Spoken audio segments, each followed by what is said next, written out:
Hello, chess fans out there in the world. It's Anna here with your usual dose of Middlegame strategy. I hope you had a great week in the meantime. Since last week's the Middle tournament, I sent a list with the rating changes to the Chess24 team in Hamburg, so I hope that now all the ratings are back to normal. That was an unrated tournament. It should have been fixed immediately. I hope that by now everything has the rating as usual, as it should be. We will begin with a new topic this week. Actually, we started talking about it last week, but officially we begin the opposite side castling topic today, and we will have a lot of sessions about it because it's such an exciting topic. So many plans and so many ideas to discuss about this metagames type. Let's bring up the board because we don't have any time to lose. Just confirm me please that you hear me and see me well. And I think it's working. Just let me know. I would like to see a check on that everything can be heard and seen, and then we begin with today's lesson. Today you guys are not that active in the chat yet, so I'd like to see some feedback if you can hear me properly, because last week I was talking with an echo and then I was talking without my microphone on. So yeah, I would like to know that I can be heard. All right, thank you. Then we can begin with the lesson. Thank you guys for confirming it. I don't want to be talking without being understood. So today we have two very exciting games, model games on the pawn storm with g5, g6, and you will see what I mean very soon. You know that when we have opposite side castling on the board, but let's start moving those pieces. So this is a more savage Alexeyev game from 2004. As usual, we skip the opening because we are interested in the middle game. So this is a Sicilian, 4 knights, not a very common line with f3 and queen e2, but what we care about is this position. White's king on the queen side, black's king on the king side, and you know that we should start attacking. So black here can, for instance, play either rook c8 or what happened in the game, knight a5. Both are moves that want to attack the white king, and as white, we are playing with white, we shall attack the black king. So after knight a5, knight c5 happened in the game, attacking this e6 bishop, because after knight a5, this c4 square is a bit annoying. The knight can jump to c4, not c5. And if we capture the knight on a5, then after queen takes a5, black is really happy. Black is ahead in the attack, and you know that we should be faster than the opponent. So he plays knight c5, attacking this e6 bishop, avoiding knight c4. If knight c4, then we just capture the bishop, of course. So black played bishop c4, and after queen e1, queen c7. Now our knight is hanging on c5, obviously, so knight b3 was more or less forced. And after this capture, black had either the option of capturing an f1 or going back to e6. But since he thought that this f1 bishop is undeveloped, he didn't want to swap it. That's a good idea, actually. So if he captures here, that means that the bishop that we have never moved disappears from the board for the price of a bishop that came from, look, c8 to e6, from e6 to c4, and then to f1. So he's losing time by capturing on f1. That's why he played bishop e6.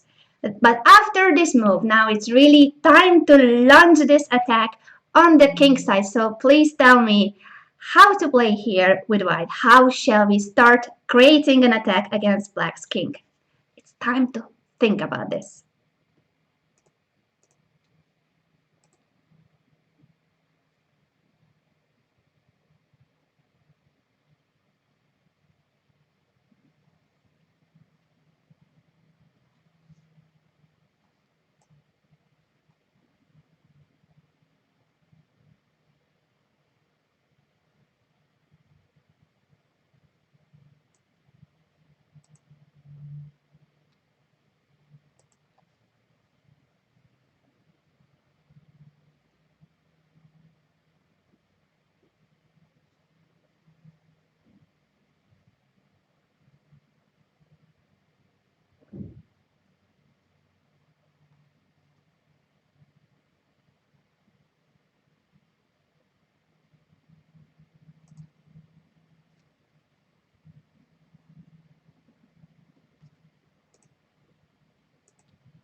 All right, good job, people. The move is G4, and soon I will show you what's the difference between G4 and H4 because both look very logical, but G4 is more accurate. This is the best way to start the attack because, as some of you have mentioned, what about the center? Shall we close it? Shall we do something about the center? It's true that sometimes black can try to play for D5. For instance, after rook FC8, if we play H4 here, that's a mistake because the queen and the rook on the c file are dangerous enough. We only have this defense, the c3 knight, so black can actually exploit this tactical motive by playing d5.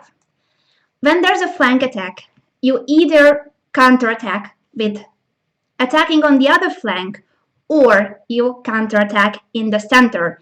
If you can counterattack in the center, that can be really powerful because, as you know, the center is the most important part of the board. So here, d5 is a really good move, and black is actually better after e takes d5, knight takes d5. This knight cannot be captured because the c2 pawn would be hanging with a mate. So we have to be very precise because d5 is actually a motive.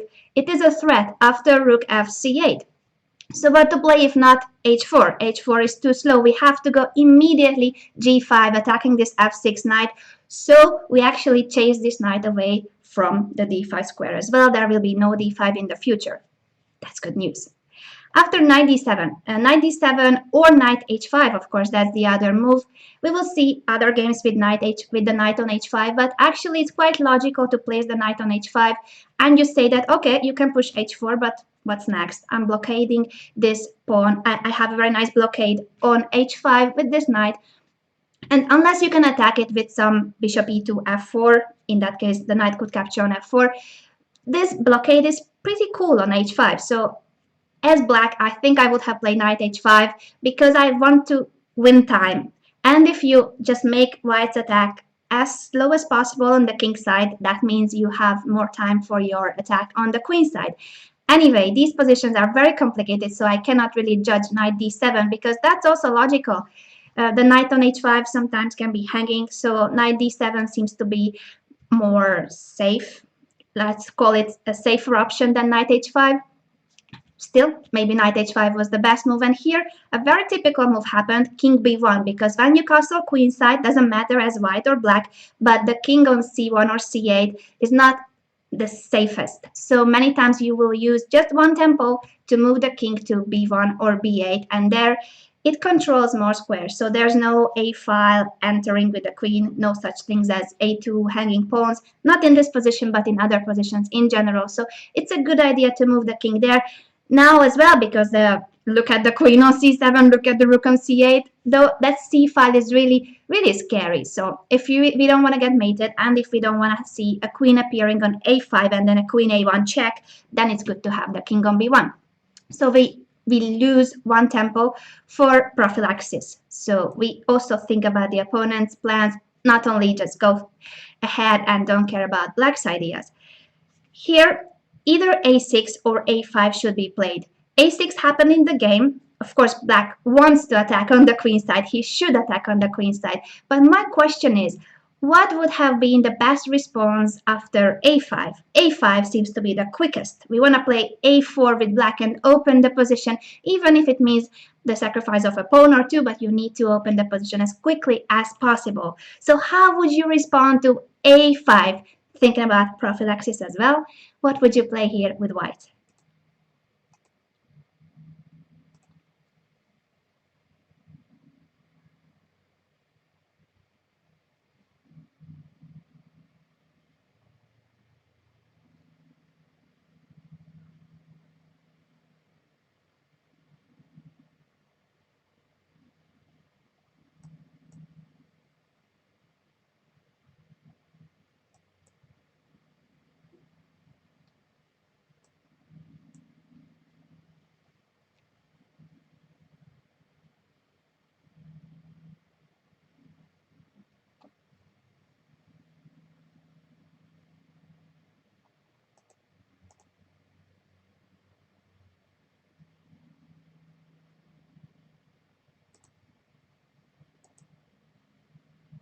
Very good. Bishop b5. We develop the bishop and at the same time prevent a4.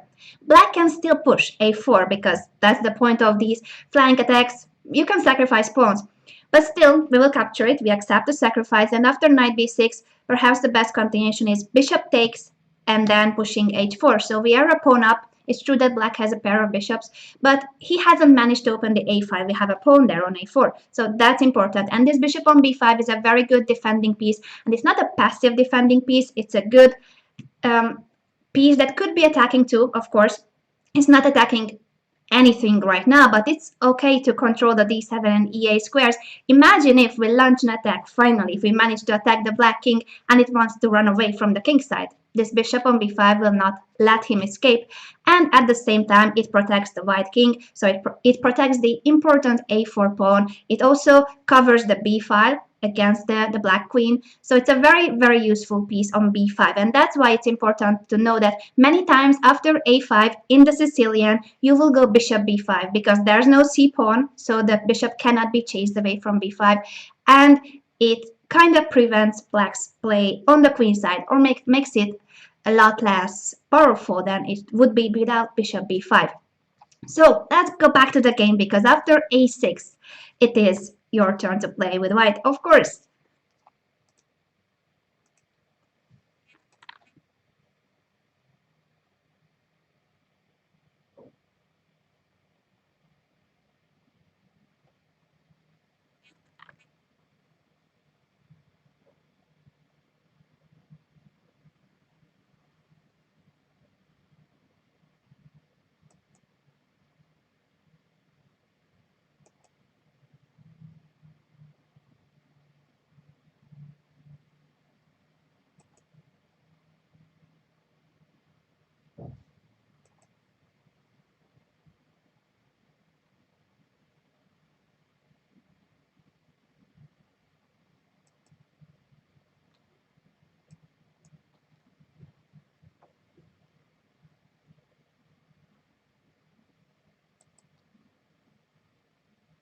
Very good. We are not scared about this b5 threat. Of course, we see that black played a6 in order to push b5, but that's not such a huge threat in itself. So yes, we will just continue attacking on the king side. That's what we want. We will push h4, and after b5, now we really need to consider if the threat of b4 is a huge threat or it's just a non-existent threat. It's a scary move, but it is not a threat. You should decide first of all if it's a real threat, and if it's a real threat, you need to act. So what can we do against b4? That's the next question.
Let's discuss this position in more detail because it's not so easy actually.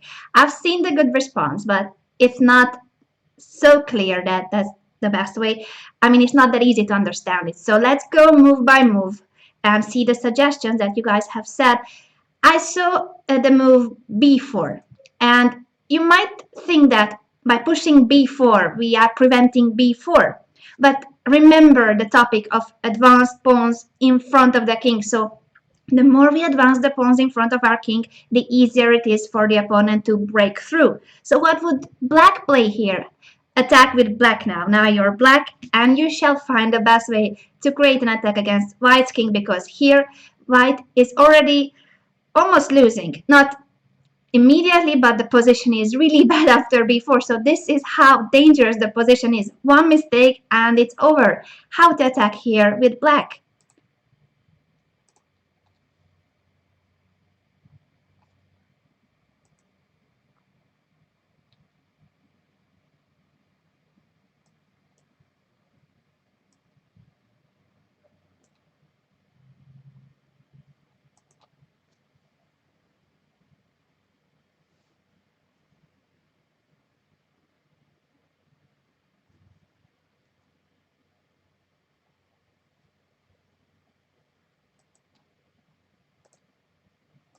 Congratulations, very true. A5 is such a strong move in this position that actually white's position is collapsing. Yes, the b5 pawn is hanging, but so the b4 pawn.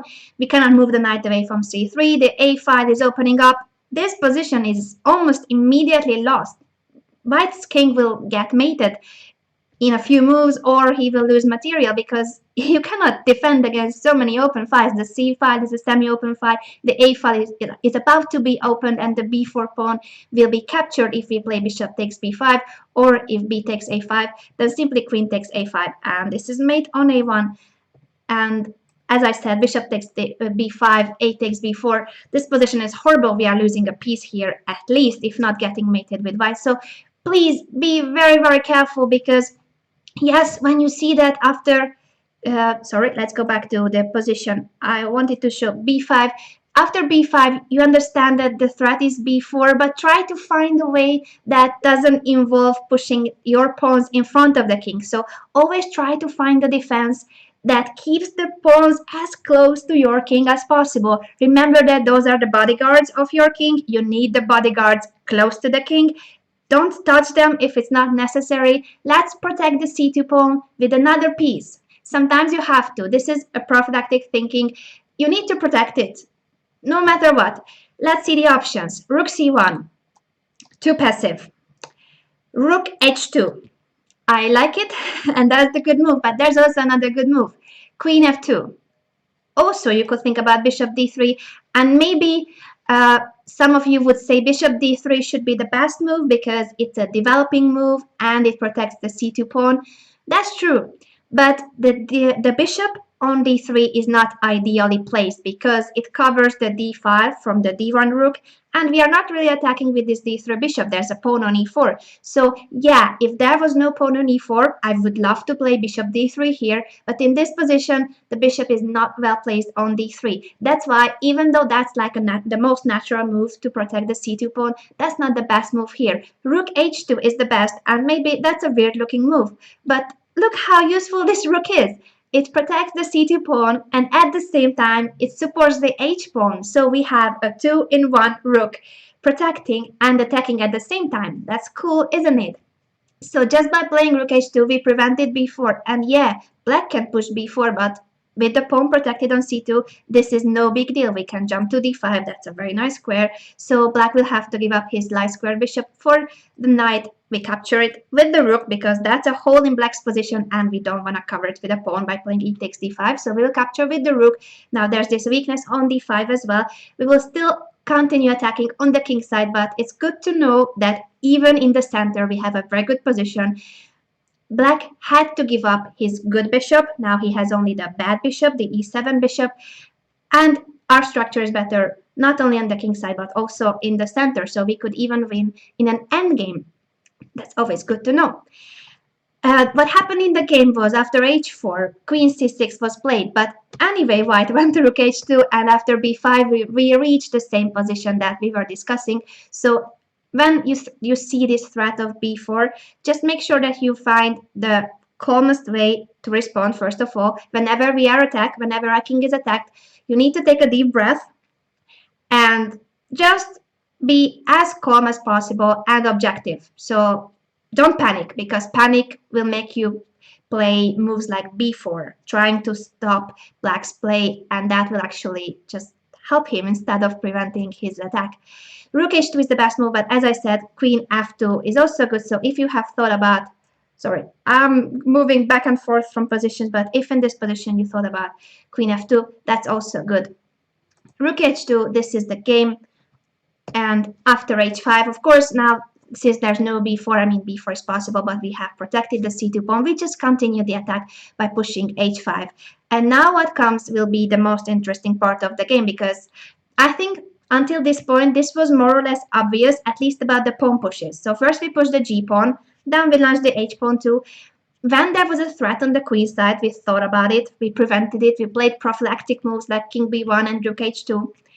And then when it's, of course, when there's no threat, we keep on pushing. Now that we have reached this position with the pawn on g5 and another pawn on h5, the next question will be, now what? We have those pawns there, but we have to break through. So in this very position, you need to tell me what is the best way to break through on the king side. How can we open as many files as possible and get access to black's king? Tell me.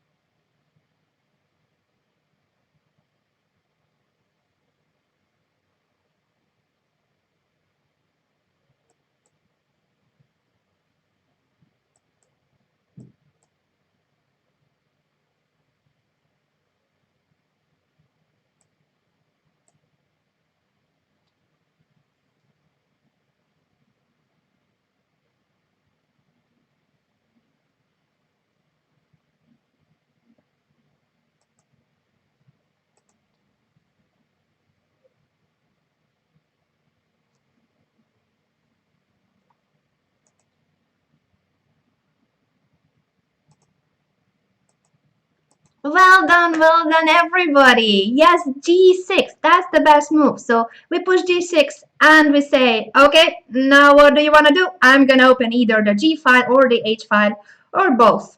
So after g6, let's just consider the possible captures. If f takes g6, obviously we will capture. We want to open the files. And here, after h takes g6, yes, we have lost a pawn, but what kind of pawn down is that? Double pawns on the g file, open h file. We can just go queen g3. The pawn is hanging on g6. We have the h file. Then we will play bishop h3. We will bring the other rook as well to the king side. And this position is just really, really bad for black. Let's see another response then. If not f takes, well, f takes, h takes, and there in that position, black can also consider playing h6. So here, yes, you might think that we have to capture this pawn. Bishop takes h6 and things like that. Might be possible at some point, but make sure that whenever you want to sacrifice, you prepare it. So just because we have this possibility of capturing the h6 pawn, it's not sure that we have to do it immediately. So when you see a position like this, very tempting to capture the h6 pawn, but in fact, we only have the h2 rook attacking. If we sacrifice the bishop, there's just one attacking piece. Is that enough for giving a mate? Not really. First, bring your pieces, then sacrifice. So we will play queen g3 first, then bishop h3. We want to exchange this e6 bishop because that's a good defending piece. It covers all the light squares, and if you see this pawn structure, the light squares are very weak. So without the e6 bishop, black's position will be having loads of holes, and that's where the white queen can enter after bishop h3, and also bishop h3 will let us bring the rook from d1 to the king side. So once again, very good position, very good, almost winning position or winning already. However you want to call it, I think in 5-10 moves, black's king should be about to be mated. We will not go into every line in that much depth. Just believe me that this position is really good because our attack is a lot more advanced than black's attack. So after g6, this f takes g6 is not really an option. H takes is even worse. Sorry, I mean h takes here. Where am I clicking? Anna, click here. That's the right way. h6 is also a bad move because after h6, once again, we have opened the h5 for the h2 rook. Very good position for white. We are winning. So after g6, black decided that, okay, you push g6, but I will still try to attack on the queen side. And that's actually the attitude. That's what you should do. Bishop d8, just to mention, was not the best move. It's too slow. But this position is not easy at all already. Maybe, I don't know, b4 95 is also really sad for black. So I think just that after h5, white's position is really close to be winning. Even if we are not winning on the spot, this position is a big advantage for white. So bishop d8, even though it's slow, there was not much to do with black. And after g6, he went for bishop a5 because that was the idea behind this bishop maneuver. He wants to capture on c3, and if he could manage to exchange queens, imagine bishop takes, b takes, queen takes c3, threatening to exchange queens, he would be happy. Because you know that when your king is attacked, you want the queens to disappear from the board. As the most powerful attacking piece, you want to exchange it. So, as attackers, we don't want to exchange queens and we want to continue attacking here. But how? What's the best move here in the position? Tell me.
Well done, guys. Yes, it's h6, either h6 first or as happened in the game, queen h4 and then h6. But the idea is the same. We will push the other pawn as well. So we are not thinking about capturing on h7 or on f7 because that's not enough. What we will do is push the other pawn too to the 6th rank. So let's see what happened in the game.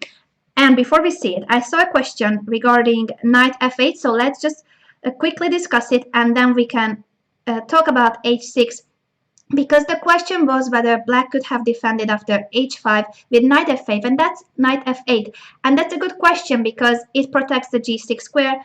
The problem with this move is that it's only defending and it's not attacking. So black's idea with bishop d8 was to counterattack with bishop a5, and it looks scary, let's admit.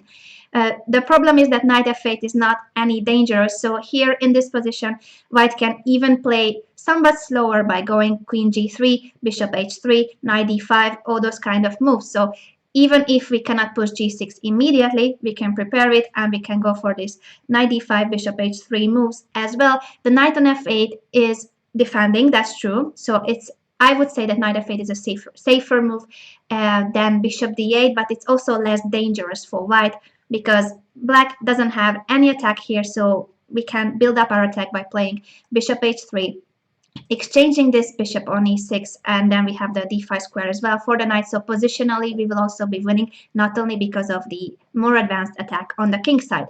Let's see this position because that's more exciting. That after g6, bishop a5, it seems like black is threatening bishop takes c3, but white didn't care. So you can either go h6 immediately, as suggested by many of you, or queen h4 first, and after bishop takes c3.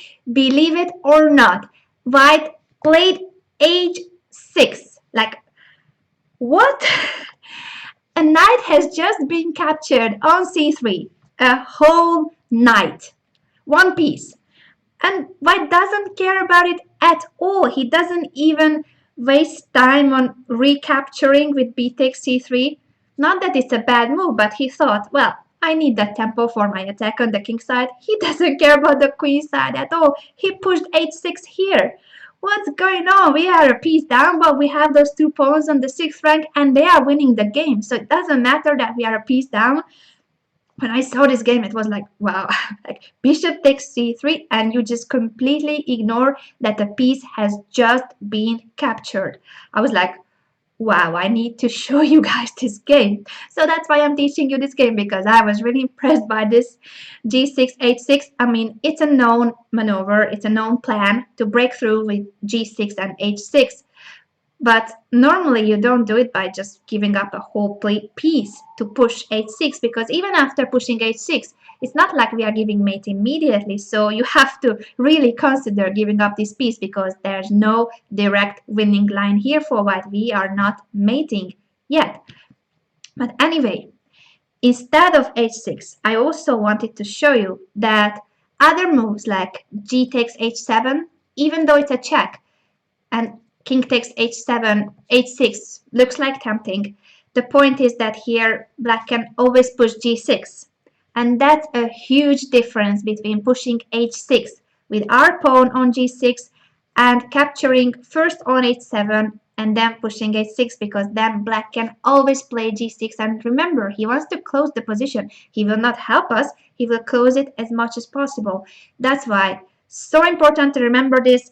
Take a photo in your head of this position with the pawns on g6 and h6. This is the way to break through in many positions. I don't say always, because we will see examples where h6 is not the best move. Remember, this is not always the recipe to win on the king side when there are opposite side castling. But in this position, in this very position, and in many other positions, g6, h6 wins the game, because black cannot avoid the opening of files. Let's see what could happen. For instance, if, which move shall we start with? I don't even know. Bishop takes b2? That seems like black is attacking too. Let's just say, just as an example, we can take on h7 with a check. And now this is different, of course, because if king takes h7, that's horrible. That's 1-0.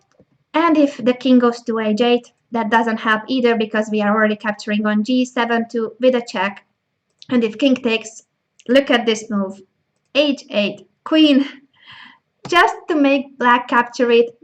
We just promote the pawn in order to open the h5, because we don't want the king to hide under the pawn. So you play h8, queen, just to make this pawn disappear from the board. And after queen g5, rook takes h8, this is mate. Beautiful, isn't it? Let's see another example, because there are so many possibilities here. I just want to demonstrate how powerful this position is after h6, how powerful this attack is on the king side. What other moves shall we see? Maybe h takes g6, let's say.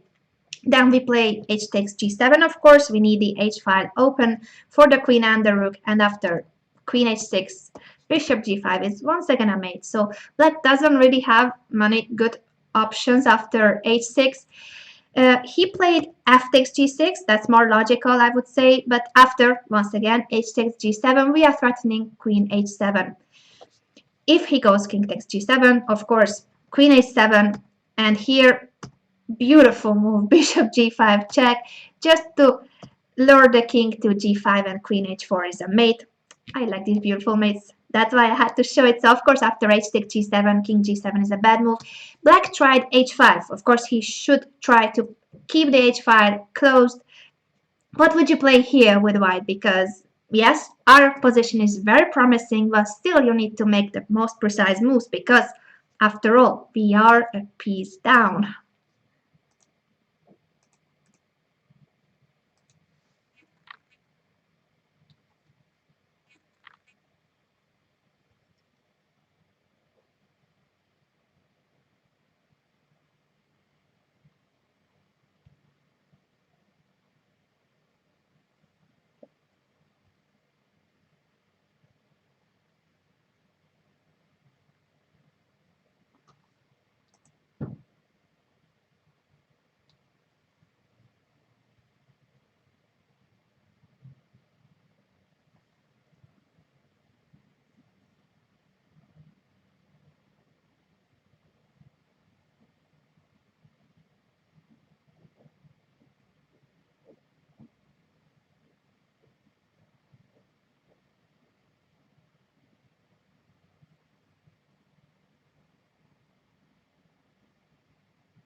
Congratulations, guys! Yes, this is a move that seems to be slow, but it isn't actually, because after Queen G5, well done everybody who guessed Queen G5.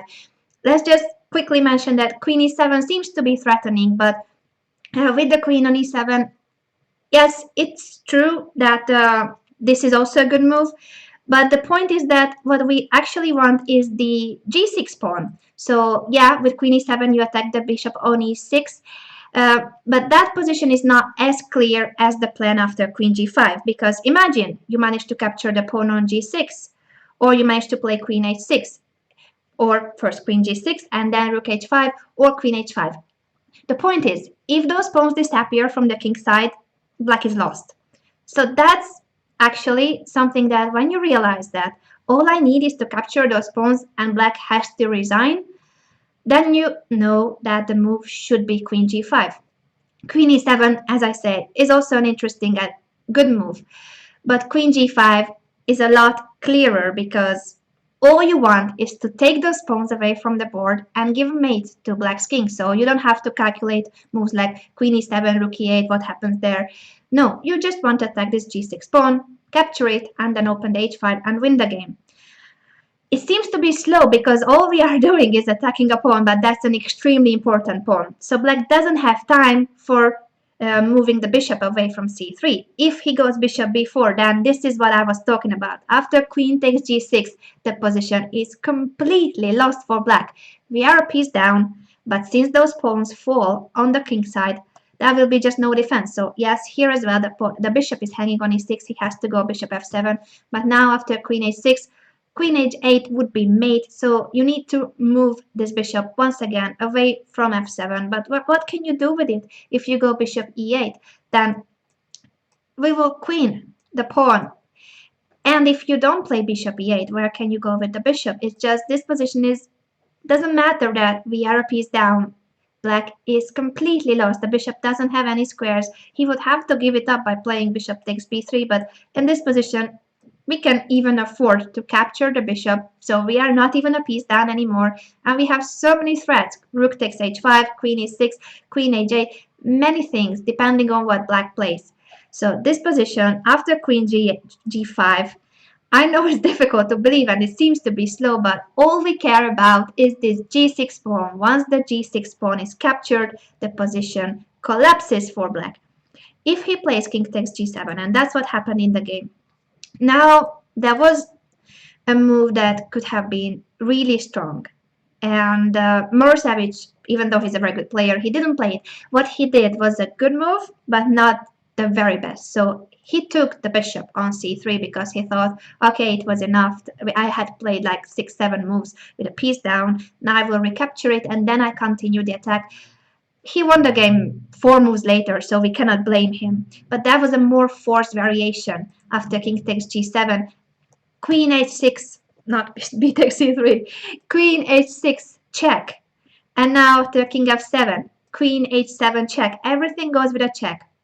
And if king f6, then there's a very incredible way of winning by playing rook g2. This is still understandable, I think. We attack the g6 pawn, we are threatening rook takes g6 mate. But after bishop f7, bishop g5 check, king e6. I think what Mirosevic didn't see, and I don't think we can blame him for not seeing this move. I'll show you once again. This move, bishop from g5 to h4. So you're a piece down, and then you are attacking, you give checks. And at the end, at the very end of the calculation, you just play a move like bishop from g5 to h4. Yes, this is how engines work. So the engine says that this position is completely winning, and the engine says that bishop h4 is the best move, and queen h6, queen h7, all these moves were the best because of bishop h4. What's the point? We are threatening rook takes g6 and queen e7 mate. Yeah, I know we can see it when it's on the board, but imagine you have to see it here. Like in this position, you need to calculate that after giving those checks, you are not just making the king escape from the king side, because it could be scary. Imagine if the king appears on c7, the attack is over. So sometimes it's not a good idea to give checks and checks and checks if you don't see why you are giving those checks. The king might escape because of those checks. So I think b takes c3 is the most human move. Okay, maybe you can give a few checks first, queen h6, but you have this check for later too, so why not capture it? So Morozevich actually played the most human move, but the engine is always smarter than humans, and he plays this beautiful line as I showed you, playing bishop g5 and bishop h4. Yeah. So that's why always engines are better. That's why you should never check the engine like very, very deeply, because I think even in our best games, like think about the best chess games you have ever played, the engine will still criticize your moves. So I think this is a brilliant game by Morozevich, and still the engine improves his moves. So that's what a bad feeling. Like we are humans, we always make imperfect moves. Even in our best games, there will be moments. I think, if not, if you are not the world champion or one of the top players, even in our best games, we make mistakes or inaccuracies. And b takes c3 here, I think, is a very human move. So let's see the game, because we are humans and we want to learn how humans play chess, not how engines. After b takes c3, actually Alexeyev lost the game immediately because he played bishop f7. Once again, we cannot blame him because the best move here was king f7, after which f4 looks so dangerous that I understand that he didn't want to go king f7. The f file opens up, and where will you hide this king? It's not easy to know. The point is that here black can try to exchange queens. So after queen takes e4, f takes e5. Queen e5 is a bad move because of rook f2, and everything will fall apart. But in this position, after f takes e5, black can try queen g4 because the rook will be hanging on d1. So you are kind of forcing white to exchange queens. Uh, yes, you can give rook f2 check, but after bishop f5, at least white is forced to exchange queens. So you are not getting mated as black. Once again, this is the engine. Humans make mistakes. After b takes c3, Alexeyev, strong grandmaster, played bishop f7. And in this position, once again, it's time for you to think. Okay, I will make the first move because it's too simple. We give a check. And after king g8, now it is your turn to think and calculate how to finish this game on the most beautiful way possible. Tell me.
Congratulations, guys! It's rook takes h5. But before I accept that as a solution, you need to tell me what happens after g takes h5. So calculate the rest of the moves too, because just by saying rook takes h5, you will not win the game unless you see the complete sequence of moves, the whole combination. So rook takes h5, g takes h5, and there it will be your turn once again to strike.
All right.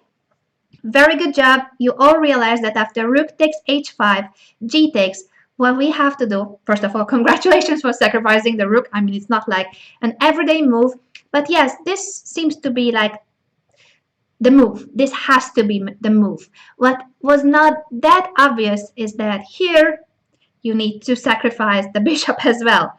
But you guys are great and you have all found it. You all said bishop takes b5, bishop c4 or bishop h3 and all those moves are winning. So congratulations. Yes, that was the combination. First we sacrifice the rook and then we give up the bishop.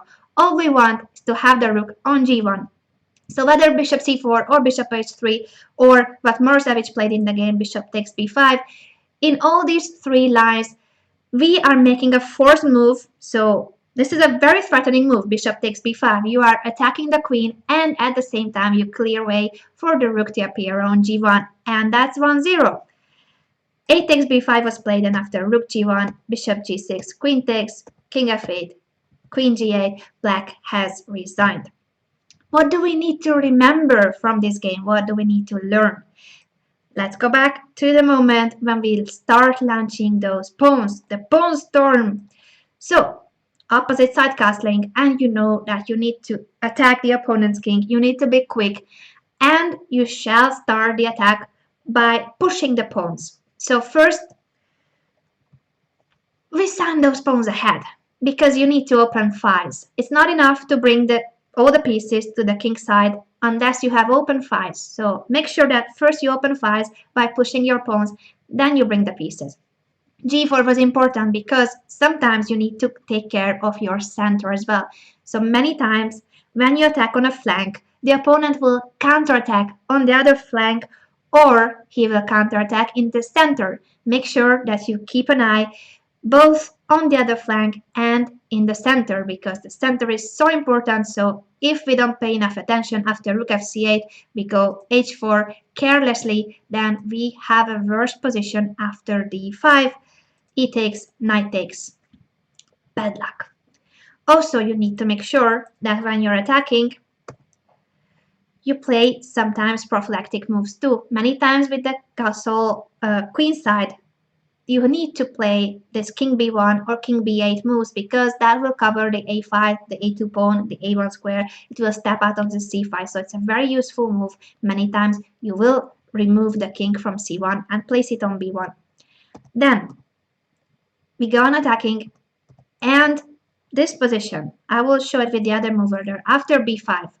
When you see that the opponent is threatening something, first of all, don't panic. That's the most important. Don't panic because any decision made out of panic is bad, I believe. Most of the times when we panic, we are not objective and we cannot make calm decisions. So just take a deep breath. Don't panic. This is normal. The black wants to attack your king. You want to attack his king. This is how the game goes. Just make sure that you're calm when you take your decision. See what's the threat. b4 is the threat.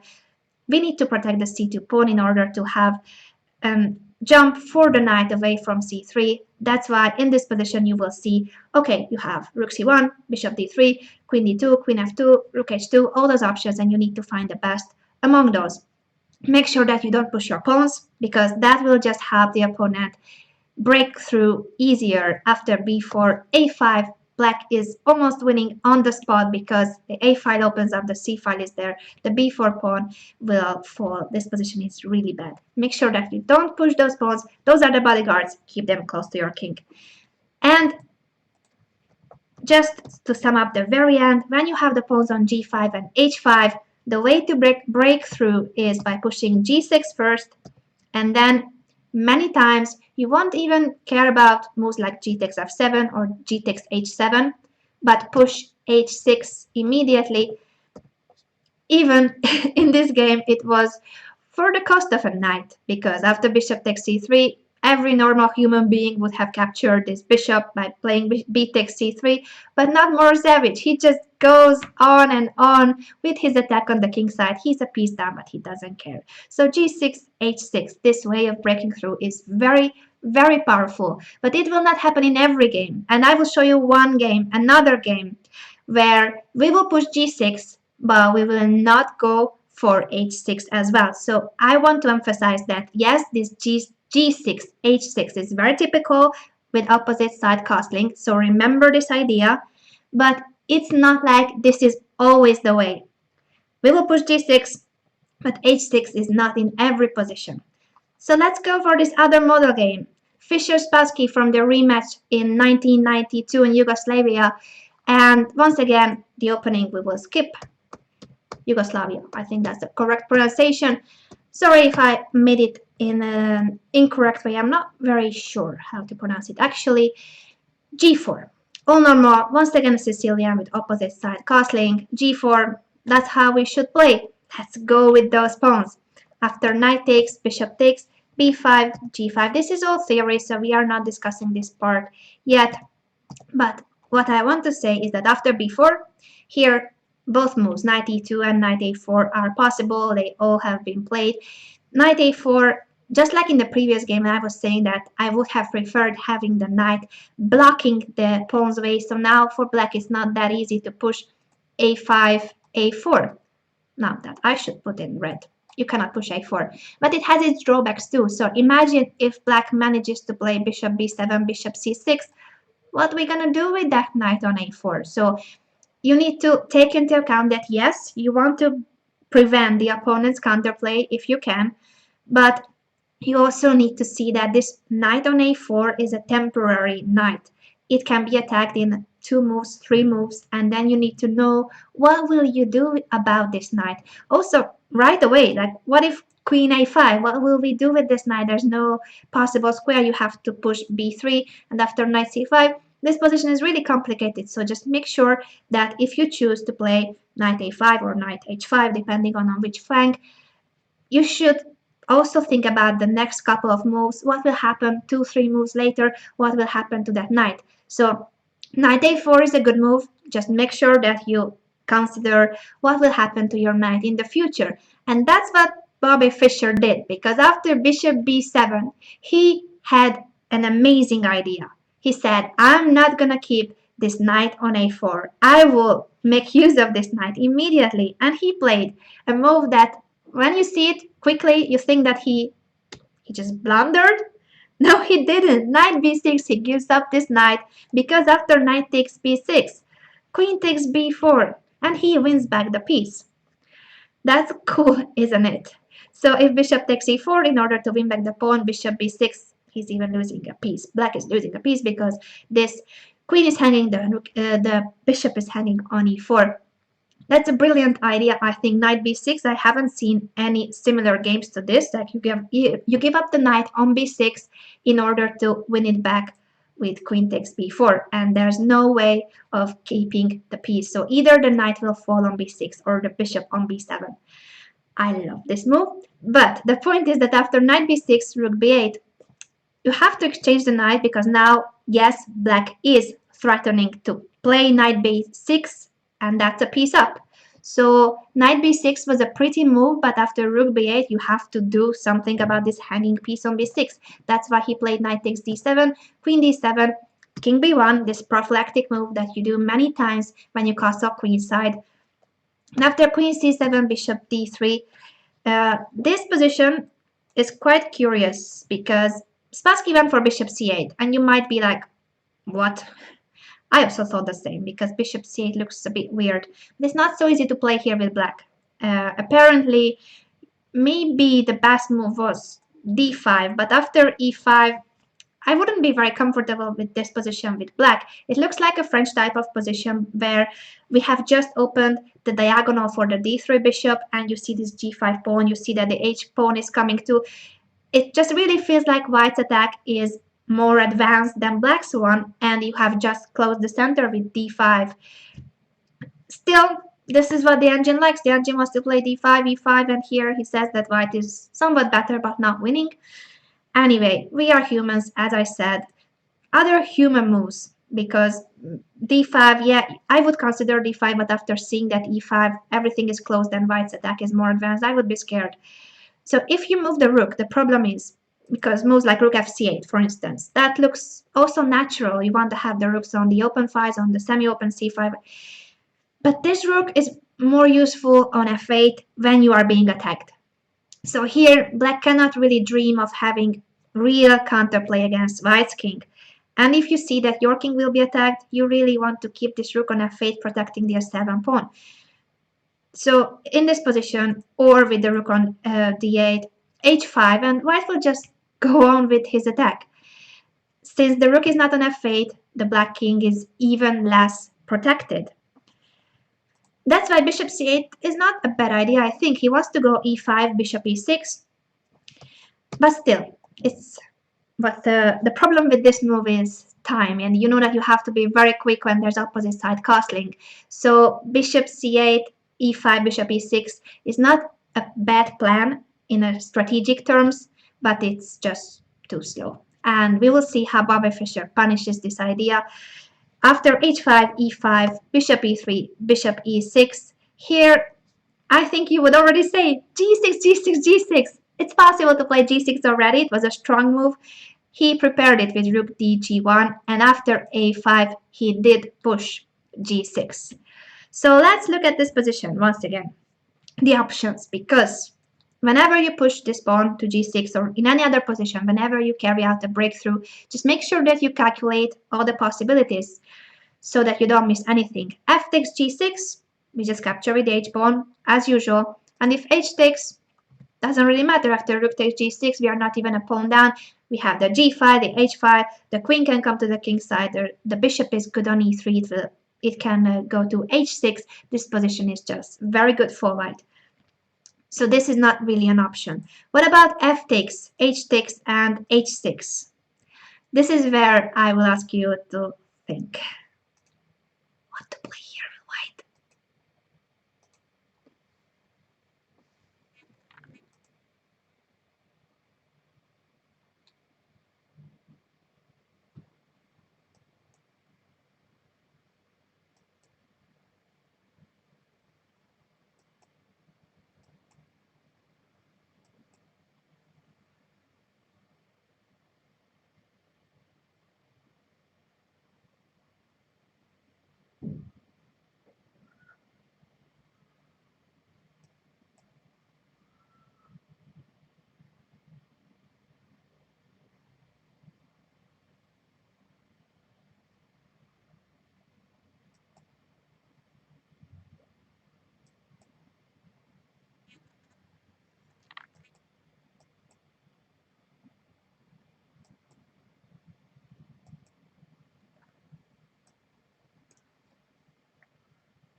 Good job! You guys say that the question was too easy because bishop takes h6 is obvious. Yeah, I kind of agree, but still you have to make this move. So when you're playing the game, you have to be brave enough to play it. Bishop takes h6, g takes, queen takes, and this position is completely lost. Let's see some try of defending. Let's see, for instance, bishop f6. I don't think that there are many other attempts. Bishop f6 protects the h8 square. It also brings the queen into play, so the c7 queen protects the h7 square. Now it is once again your time to shine. What to play here with white?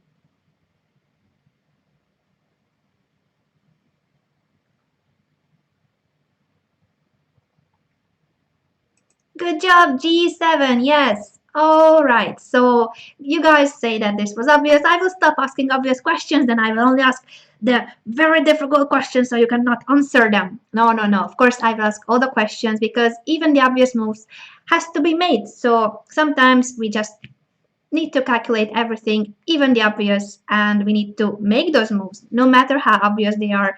I think in many of my games I missed obvious moves, so let's just keep on making obvious moves too. Bishop takes h6. The bishop sacrifice was very strong because of the bishop f6. And g7, there's no defense. Let's see, for instance, bishop takes g7. Okay, actually, I don't even know why I'm showing it because even queen h8 or queen takes e6, I don't know which one is more beautiful. Maybe queen e6 I prefer. And after rook f7, it's time to calculate how to give mate.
Congratulations! Rook takes g7 and it is indeed mate after king takes queen h6 and then queen h8. The funny thing is that even if black doesn't want to accept this rook, like playing king f8, it is still the same mate, rook h8 and then queen h6.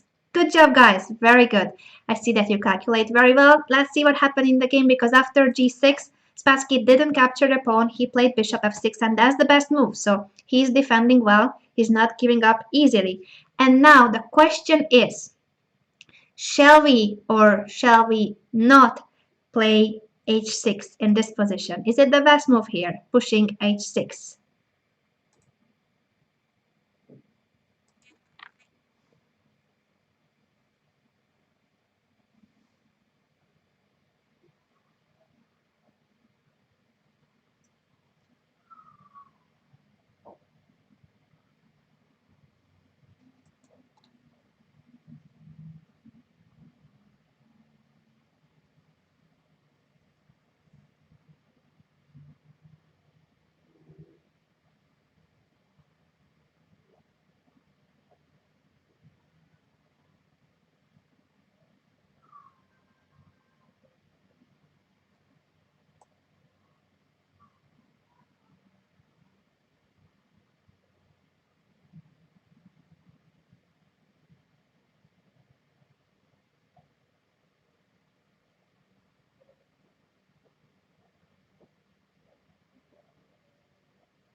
Good job, guys! Thank you for paying attention. Yes, I said that this is going to be a model game on how not to play h6 because in this position, even though it seems like, oh wow, why not g6, h6, everything opens up, h6 is not the best move here. Let's see why.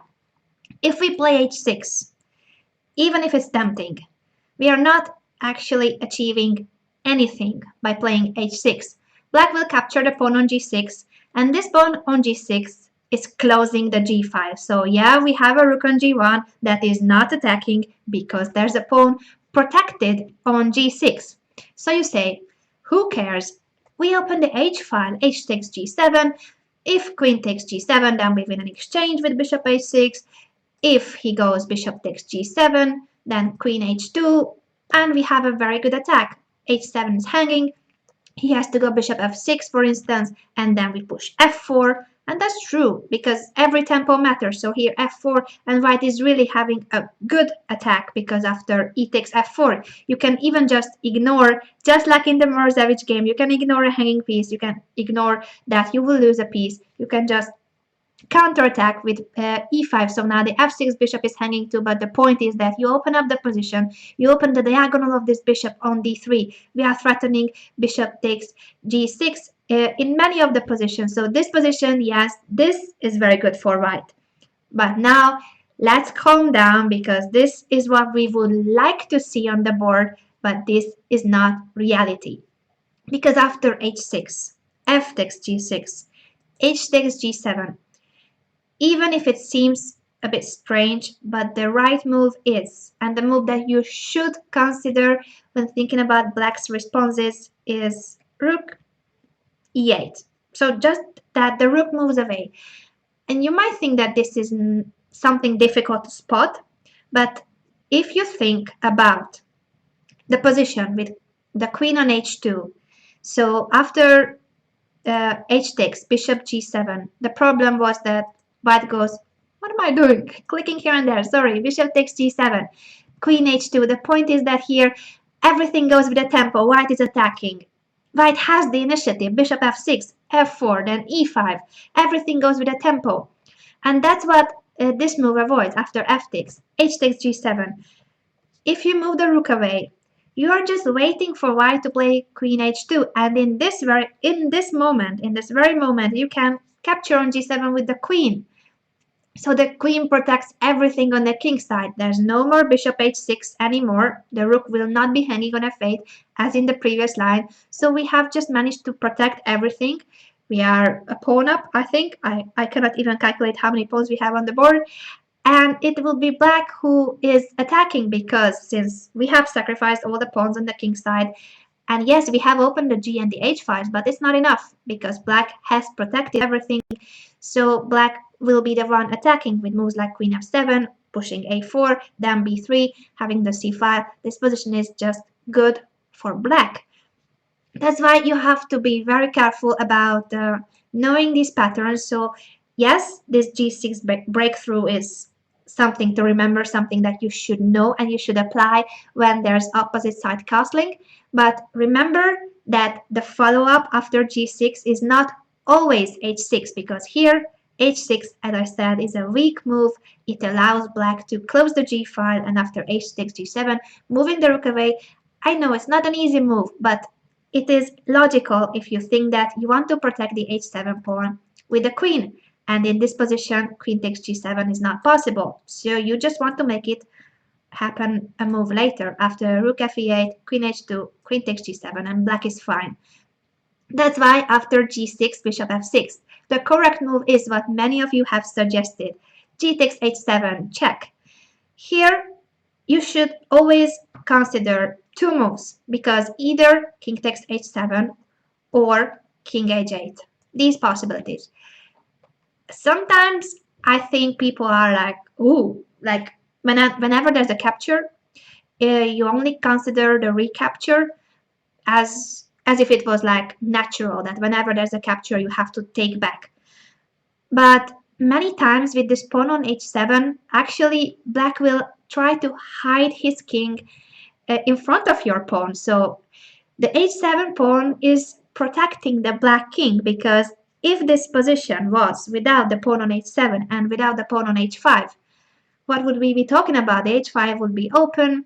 There would be a lot of attack going on. So black is actually using this h7 pawn. He's using our pawn as a shield.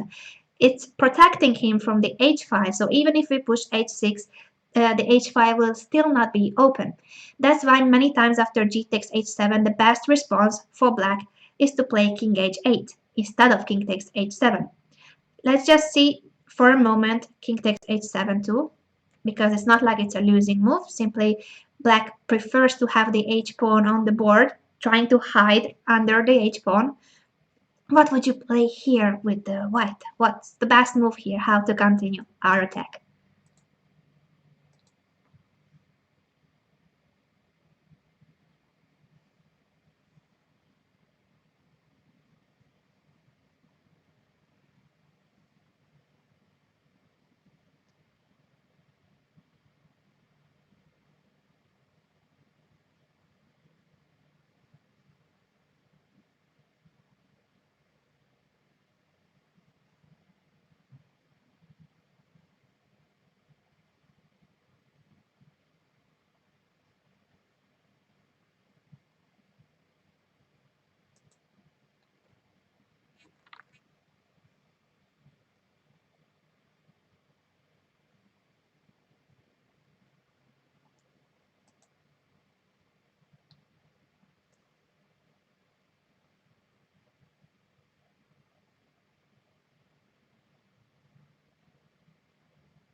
Well done, guys. Yes, there are actually two very good moves, and I have seen both of them.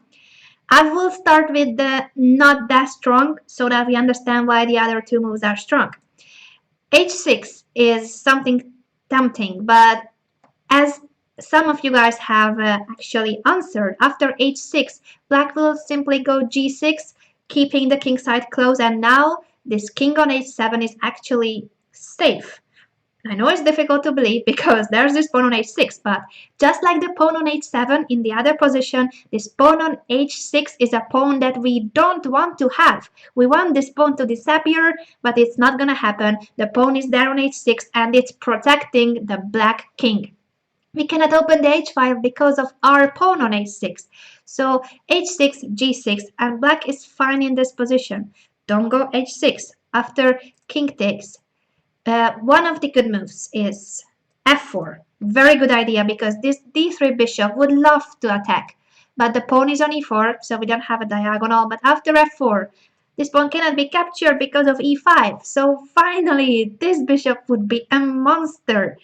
So f4, very good move. We want to open the diagonal, and if black doesn't allow us, it's still a very good move to push f4 because we can go f5 or f takes e5. The other way around perhaps is even stronger.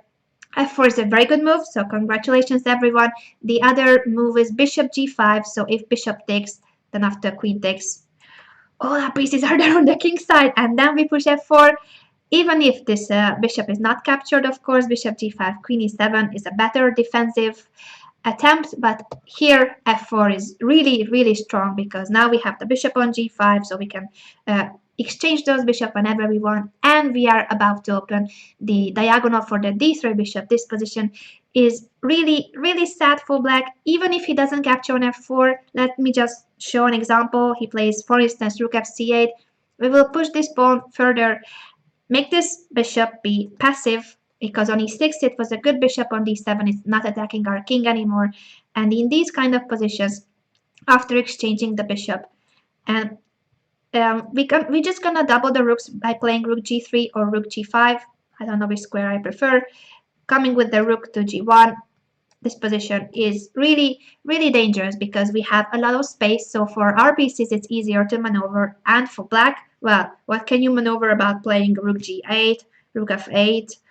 Nah, really sad. It's not like we are winning on the spot, but the position is much better for white. Let's see what happened in the game, because after g takes h7, as I said, Spassky played king h8 and he is using the h7 pawn as a shield. It's protecting him, and it's gonna be protecting him for a while. but Fischer will find a way to open the h file by giving up that pawn. I will show you how. He played bishop g5. He wants to swap this bishop because in that after bishop g5, his queen can join the attack by playing queen g5. Everything will be cool. And this f6 bishop is protecting the g7 square. So we want to bring the queen, and at the same time, we want to eliminate the piece that is protecting the g7 square. That's our access point to the black king. So even if strategically you think that, okay, here the good bishop for black is the e6 bishop because it has a lot of mobility, and the f6 bishop is a passive bishop because it's not doing anything. Sometimes passive pieces protect important pawns. Like in this case, the f6 bishop is protecting the very important g7 square. So we don't care that this is not the most active piece in the world. What we care about is that it's a very good defender. We're gonna exchange it. Eliminate the best defenders of your opponent. If you want to attack, you need to exchange them, eliminate them in some way. Bishop g5, queen e7, and rook g3. He simply wants to double rooks on the g file. Bishop takes g5 was played because sooner or later those bishops would be swapped anyway. And after queen f6, rook h1, queen takes f3. Spassky thought, okay, it was time to grab some material, take those pawns, then we exchange queens somehow, and he's gonna survive because this h7 pawn is protecting him.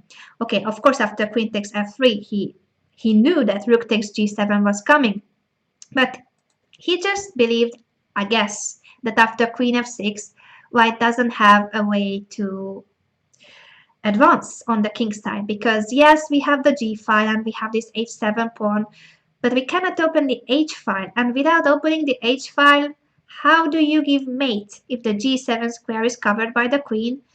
And on g8, well, we can threaten on g8, so we can go queen g2, but it's still not enough because what's next? For instance, I don't know, queen h6 just to make a move, and whenever we give rook g8 check, the king will capture the pawn. Yeah, now he's forced, but we don't have more checks. We are not giving mates, so this position, after he took the pawn on f3 and gave up the g7 pawn to go back with the queen to f6 and say that, okay, you cannot give me mate.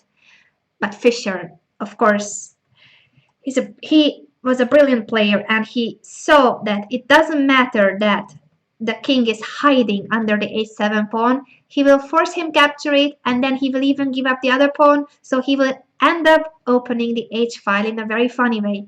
Let me show you how.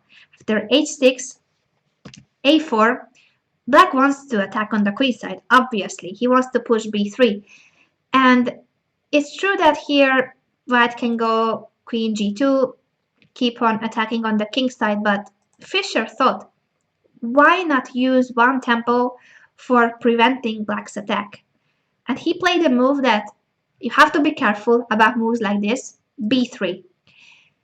It prevents b3 by pushing b3. At the same time, you open the a file. So that's why I'm saying you have to be careful about moves like this, because imagine a rook appearing on the a file, and if the black queen could go queen d8, queen a5 very quickly, then you are basically lost. So you can lose the game just by opening the a5 for the opponent, but not in this position, because here all that black has is a rook, a sole rook on a8. He cannot bring the queen because he will be mated, so he doesn't have time for queen d8, queen a5. That's the point. With one rook on the a5, nothing happens. With another heavy piece on the a5, white would have to resign. That's why he could play b3 here. So a4, b3 is just a brilliant move, stopping black's attack. So he is closing the b file because there's no b3 anymore, and he's also closing the bishop on e6, the diagonal of the bishop. A takes, rook f8 happened in the game, and here queen g2, now that there's no b3 anymore. But still, okay, we tripled the heavy pieces on the g file, but what's next? Rook f8. You might think that black will just wait, he will just move the rook back and forth. Rook c8, rook d8, rook f8. Rook moves on the 8th rank. And here comes the genius plan of Fischer. Rook g8 check. This far, we could all see king takes h7, and now the point of rook g8 check. He goes back with the rook to g7. to force king h8 and now push h7. So what did he achieve? Well, he achieved that one of his pawns would disappear. Compare this position to this position. Magic! He took the h6 pawn off the board by playing rook g8 check, king takes rook g7 and pushing h7. So one of the pawns are gone. Now he needs to make the other disappear, and with the h file open, he will give mate. Actually, Spassky resigned here, I should mention, but if he had played rook fd8, for instance, then Fischer would have continued with the same idea, rook g8 check, and here, after king takes h7, rook h1. Now, yes, the h file is open, so it's all over. Beautiful, isn't it? Let me show you once again, because this position is the typical position where I think many of us would have thought that black has managed to defend, because we see those tripled heavy pieces on the g file, but we calculate that rook g8 is not leading anywhere. So that's where you have to go really creative and realize that all you need is to make your pawns disappear from the h file. So those shields, the h7 pawn, the h6 pawn, they have to disappear. The way to make them disappear is to force black capture them. Rook g8 and then pushing h7 so that the next time you give rook g8 check, king takes h7 will lose the game because there will be no more shields on the h file. I hope that you like this game. Let's go once again back to the critical position where we break through with g6. So g6, that's the idea of today. That was our topic, breaking through with g6 when we castle opposite flanks. And we saw in the Morzavich game that g6 was followed by h6. So that was the way in the game of Morzavich to open even more files on the king side. But in this game, in the Fischer-Spassky game, after bishop f6, h6 would have been a bad move because f takes g6. The g5 will be covered. Doesn't matter that we have a rook on g1. It cannot attack the king on g8. And even after h takes g7, we are really hoping some attack on the h5. But the good move is to remove the rook from f8. And when the queen goes to h2, queen takes g7, everything is protected, everything is under control. We don't have more pawns to push on the king side. We can go f4, but that doesn't really help us. It's a move that would help black to open his bishop and all this diagonal, and our king will suffer a lot. So make sure that, first of all, remember this idea of breaking through with g6. We will see this idea the next session as well, because I still want to say a few more things about it. But today, what you had to learn is this g6 breakthrough, the pawn storm against the opponent's king, and that sometimes it will be followed up with h6, like in the Morzavich game. Oh, sorry if I'm moving the board. I hope it still can be seen properly. In the Morzavich game, it was g6, h6, and in Fischer's game, it was a different idea after bishop f6. h6 was not the best move, but g takes h7, and here king h8. Remember that the opponent will many times use your pawn as a shield, but still, you don't care. Bishop g5, you eliminate this good defender on f6. Then you will build an attack on the g file. You will double your rooks. You will triple your heavy pieces on the g file. And what mattered at the end, actually, before I say this, sorry, because I just wanted to mention that here it doesn't really matter what the black plays. If he goes queen h6, we will still play the same way, queen g2. So even if he doesn't give up the g7 pawn, what can you do now about the g7 pawn? You can't play rook g8 ever. So it's gonna drop, even if black doesn't give it up immediately. So in this position, after having the g file and b3, that was actually a move that prevented black's counterplay with b3. Just make sure that you're careful about it, about opening the h file, and you're not getting mated after rook a8, because there's only one rook attacking. If there were more pieces, it would be bad luck. But after rook fd8, queen g2, and this beautiful idea of rook g8, giving up the h pawn, the h7 pawn, so then to push h7 and once again give up the h7 pawn, that I think is really impressive. And I hope that you like these games. Tell me if you think that my choice was good for today about the pawn storm with g5, g6. Remember the ideas. Remember that sometimes you're going to push h6 next. Sometimes it's going to be g takes h7. Also remember that it's not so easy to open up the position when, for instance, after king takes h7, you shall not go h6 when the opponent can close the position with g6 unless you have some pieces on the king side that would be sacrificed on g6, something going on immediately. Don't close the king side. Try to keep the position as dynamic as possible. You want to attack on the king side. And I think that was all for today. I wanted to say something else about the position, but I forgot it in the meantime. But what I definitely need to tell you is that soon the Norway chess tournament is starting with Jan Gustafsson and Peter Sville commentating on the event. So make sure that you will be following the games. I will be following the games too, of course, and the live broadcast of Chess 24.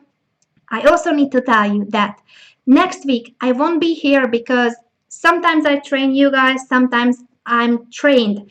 I will be in the Hungarian Olympic team's training camp. So we are preparing for the Olympiad that's going to be in September in Baku. And I need to take part of these training camps. I need to be trained too. I need to improve my chess as well, not only improve your chess. So I hope that you understand that even I need to train sometimes.